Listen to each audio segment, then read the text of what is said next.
नमस्ते छात्रों, आज हम दो लघु कथाओं में से जो दूसरी लघु कथा है उसका नाम है सही उत्तर। ये आज देखेंगे।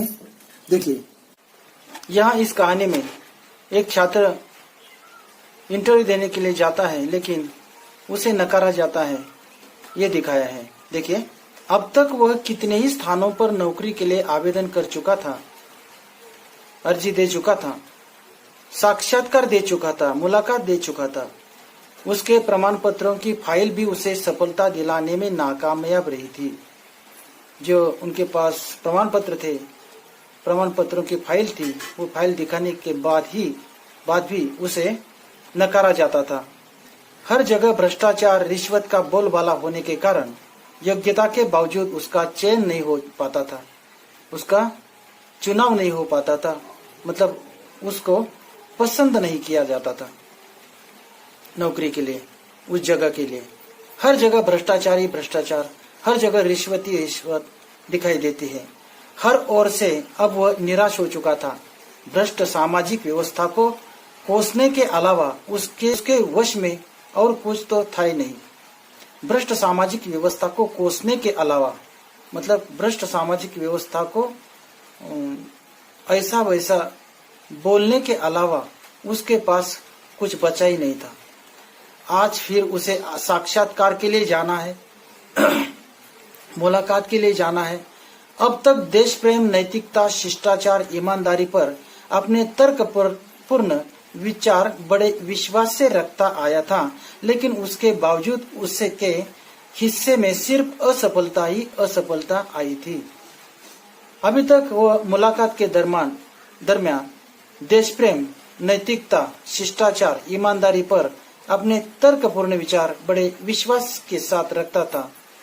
अपने देश के बारे में प्रेम, अपनी योग्यता, अपना आदर सम्मान, अपनी ईमानदारी, इस पर बड़े अच्छे तर्कपूर्ण विचार वो बता देता था, रखता था। लेकिन उसके बावजूद उसके हिस्से में असफलता ही आती थी। साक्षात्कार के लिए उपस्थित प्रतिनिधि मंडल में से एक अधिकारी ने पूछा, भ्रष्टाचार के बारे में आपकी क्या राय है, आपके क्या विचार हैं? तो वह बोलता है, भ्रष्टाचार एक ऐसा कीड़ा है जो देश को घुन की तरह खा रहा है। घुन मतलब एक जो कीड़ा है जो लकड़ी में दिखाई देता है और लकड़ी को खाता है, वैसा भ्रष्टाचार एक समाज को खाता है। समाज में पनपता हुआ एक कीड़ा है। इसने सारी सामाजिक व्यवस्था को चिंताजनक स्थिति में पहुंचा दिया है। इस कीड़े ने, इस भ्रष्टाचार नामक कीड़े ने, सच कहा जाए तो यह देश के लिए कलंक है। कलंक मतलब दाग है। अधिकारियों के चेहरे पर हल्की सी मुस्कान और उत्सुकता छा जाती है। इस छात्र के जो ये बोलता है, ये बताता है ये भ्रष्टाचार नामक कीड़े के बारे में, तो ये अधिकारी भी उत्सुकता से भर आते हैं। उनके चेहरे पर हल्की सी मुस्कान दिखाई देती है। उसके तर्क में उन्हें रुचि महसूस होने लगती है, चाहत महसूस होने लगती है। दूसरे अधिकारी ने प्रश्न किया, रिश्वत को आप क्या मानते हैं? रिश्वत के बारे में आपके क्या विचार हैं? वह भ्रष्टाचार की बहन है। जैसे विशेष अवसरों पर हम अपने प्रियजनों, परिचितों, मित्रों को उपहार देते हैं। ये रिश्वत एक भ्रष्टाचार की बहन है, मिलीजुली भगत है दोनों की। जैसे विशेष अवसरों पर, जैसे विशेष उत्सवों पर हम अपने प्रियजनों, अपने सगे संबंधियों को तथा अपने जान पहचान वाले लोगों को, परिचितों को तथा अपने दोस्तों को, मित्रों को उपहार में देते हैं। उपहार मतलब भेंट। इसका स्वरूप भी कुछ वैसा ही है, भ्रष्टाचार के जैसा, लेकिन उपहार देकर हम केवल खुशियों या कर्तव्यों का आदान प्रदान करते हैं मात्र। हम खुशियां देते हैं, अपना कर्तव्य निभाते हैं एक दूसरों को भेंट के स्वरूप में रिश्वत देकर। इससे अधिक कुछ नहीं, जबकि रिश्वत देने से रुके हुए कार्य दबी हुई फाइलें, टलती हुई पदोन्नति, रोकी गई नौकरी आदि में इसके कारण सफलता हासिल की जा सकती है। रिश्वत देकर हम ये सब कुछ हासिल कर सकते हैं। क्या क्या हासिल कर सकते हैं? रुके हुए कार्य, दबी हुई फाइलें, जो फाइलें आगे नहीं जा पाती एक टेबल से दूसरे टेबल तक, तो हम रिश्वत देकर उन्हें पहुंचा देते हैं। टलती हुई पदोन्नति, पदोन्नति मतलब हमारे जो पद की उन्नति रहती है, वो पद की उन्नति जो रुक जाती है, रिश्वत देकर आगे हम उसे बढ़ा सकते हैं।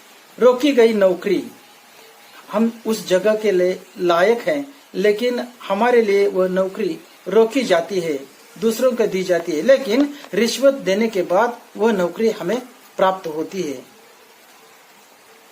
ये सब कुछ चीजें रिश्वत से हम हासिल कर सकते हैं, तब भी यह समाज के माथे पर कलंक ही है। ये सब कुछ हम करते हैं, अपना लेते हैं रिश्वत के जरिए, लेकिन इसके जरिए समाज के माथे पर कलंक ही लगा रहता है, दाग ही लगा रहता है। इसका समर्थन कतई नहीं किया जा सकता। समर्थन मतलब स्वीकृति। समर्थन का मतलब है स्वीकृति। इसे हम हाँ नहीं भर लेते। ऐसी मेरी धारणा है, ऐसा ये छात्र कहता है। धारणा मतलब इच्छा, विचार। कहकर वह तेजी से बाहर निकल आया। जानता था कि यहाँ भी चयन नहीं हो पाएगा, यहाँ भी मेरा चुनाव नहीं हो पाएगा इस नौकरी के लिए। पर भीतर बैठे अधिकारियों ने गंभीरता से विचार विमर्श करने के बाद युवक के सही उत्तर की दाद देते हुए उसका चयन कर लिया था। अधिकारियों ने, छात्र ने जो उत्तर दिया था भ्रष्टाचार के बारे में, ये भ्रष्टाचार के बारे में उत्तर के तहत जो विचार इन अधिकारियों को बड़े पसंद आ गए और उन्होंने उस छात्र का उस नौकरी के लिए चयन कर लिया, चुनाव कर लिया। आज वह समझा कि सत्य कुछ समय के लिए निराश हो सकता है, लेकिन परास्त नहीं हो सकता। छात्र ने ऐसा समझ लिया, सत्य कुछ समय के लिए निराश हो जाता है, लेकिन परास्त नहीं हो पाता। परास्त मतलब खत्म नहीं हो पाता। तो सत्य अपनी जगह पर बराबर रहता ही है। मैंने जो विचार भ्रष्टाचार के बारे में प्रस्तुत किए, वे विचार सही है, ऐसा छात्रों को भी लगा। यहाँ इन कहानियों का अंत हो गया, ये कहानी समाप्त हो गई।